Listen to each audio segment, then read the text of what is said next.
આજ રોજ ડીવાયએસપી સુરતસિંહ ગામીને સંબોધીને એક આવેદનપત્ર મામલતદારશ્રીને સુપરત કરવામાં આવ્યું છે ઉમરપાડા કોંગ્રેસ સમિતિ દ્વારા, જેમાં હમણાં જે ઘટનાઓ બની રહી છે કે દારૂબંધી છે ગુજરાતમાં, જેના માટે એક ગુજરાત નશાબંધી અધિનિયમ 1949 સીધો લાગુ પડે છે, જેના અંતર્ગત ગુજરાતમાં દારૂ, કેફી પદાર્થો, ડ્રગ્સ, ગાંજો આ વેચવું પ્રતિબંધિત છે. તો આ જે કારોબાર ચાલી રહ્યો છે ડ્રગ્સનો કે દારૂનો, કે એના માટે જવાબદાર તંત્ર છે, પણ જેના વિરોધમાં જિગ્નેશ મેવાણી શ્રી અમારા જે શ્રી છે એમણે એક રેલી પણ કાઢી હતી અને રજૂઆત પણ કરી હતી થરાદમાં. તો એમના વિરુદ્ધ એક પ્રોટેસ્ટ કરવામાં આવ્યું છે.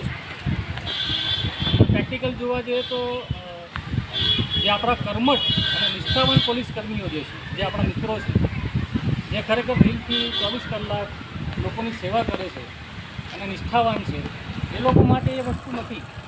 વસ્તુ છે તંત્ર માટે, જે ઉપર અભણ બેઠેલા અમુક મંત્રીઓ છે, જે પોતાને સર્વોપરી સમજી બેઠા છે અને જેઓ એમ સમજે છે કે ભાઈ અમે જે કરશું, જે કહેશું એ લોકો કરશે અને એનું પાલન કરીને આગળ વધશે, એવી ગણતરી કરવાવાળા લોકો આ વિરોધ કરાવી રહ્યા છે.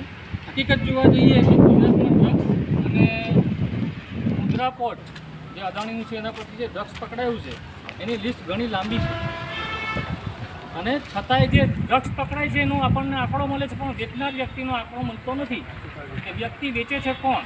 આજ સુધી એની કોઈ ધરપકડ પણ કરી નથી. અને દાખલા તરીકે એક બીજી વસ્તુ હમણાં આવી છે કે જે જુવાનીઓ છે આપણા ત્યાં, હવે આપણા વિસ્તારની વાત કરીએ ઉમરપાડા તાલુકાની, તો ગાંજો બેફામપણે વેચાઈ રહ્યું છે. પરંતુ આપણે જો એમ કહેવા જઈએ કે ગાંજો પોલીસવાળા વેચાવે છે, આ વસ્તુ ખોટી છે. કારણ કે એને ખુદને ખબર ન હોય કે જુવાનીઓ ગાંજો ખાતી ફૂંકે છે. બરાબર, દારૂ વેચાય છે, દારૂની ભટ્ટીઓ ખુલે છે, એના માટે નશાબંધી ગુજરાત અધિનિયમ 1949માં કલમ 13 એમ કહે છે કે દારૂ વેચવો પણ ગુનો છે, પીવો પણ ગુનો છે, અને એની હેરાફેરી પણ કરવી પણ ગુનો છે. તો આ તો એક આપણા ગુજરાતમાં બેઠેલો કાયદો છે, અને એ કાયદા વિશે જો આપણે જણાવવું હોય તો જણાવવું કેવી રીતના, એનો વિરોધ કેવી રીતના કરવું, તો એના માટે પોલીસ ભાઈઓને બી આપણી એક રજૂઆત એવી છે કે તમારા માટે, કોઈના માટે અમારે લાગણી એવી ખોટી નથી કે તમે બધા હપ્તા ફોડશો, એવું બધું કશું નથી. તમે બધા મિત્રો છો, તમે પબ્લિકની સેવા કરો છો, પબ્લિક સર્વન્ટ છો, તમે 24 કલાક જાગો છો આ પ્રજા માટે. પરંતુ જે આ ડ્રગ્સ માફિયાઓ છે, દારૂ માફિયાઓ છે, એના પર તંત્ર જે લગામ કસવી જોઈએ તે કસતું નથી, અને એના માટે જવાબદાર આ જે તે સંલગ્ન મંત્રીઓ છે, એ આપણા ગૃહમંત્રી છે કે મુખ્યમંત્રી છે. અને સીધી એમને આપણે ચેલેન્જ કરીએ છીએ કે તમે એકવાર આવીને એમ કહી દો કે ગુજરાતમાં દારૂ નથી મળતું, તો અમે સાબિત કરીને આપીએ કે દારૂ ક્યાં ક્યાં મળે છે. અથવા તો આપણા ગણપતસિંહને બી આપણે કહી દઈએ છીએ કે ઉમરપાડા તાલુકામાં દારૂ મળતું નથી, એમ જો છટાકી મારવી હોય તો એ છટાકી બંધ કરી દો. કારણ કે મોસ્ટલી બીજેપીના ઘણા બુટલેગર જે નેતાઓ છે એ દારૂનો ધંધા જ કરે છે. એટલે આ કહેવામાં શરમ નથી અમને, પણ અમે પોલીસ તંત્ર પર કે પોલીસવાળા પર કોઈ આક્ષેપ લગાડતા નથી.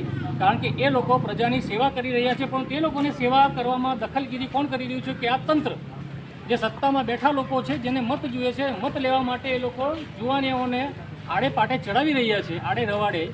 અને એનું કારણ એક જ છે કે કદાચ કાલ ઉઠીને જુવાનીઓ જો દારૂબંધી કે આ દારૂ પીતા બંધ થઈ જાય, ડ્રગ્સનો નશો કરતા બંધ થઈ જાય, ગાંજો ફૂંકતા બંધ થઈ જાય, તો મારા ઘરે આવીને સવાલ પૂછશે.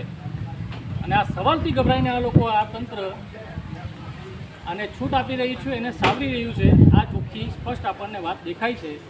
તો આટલું કહીને આપણે વાત મૂકીએ છીએ. જય હિન્દ. બસ ભાઈ, તમારું ખબર નથી.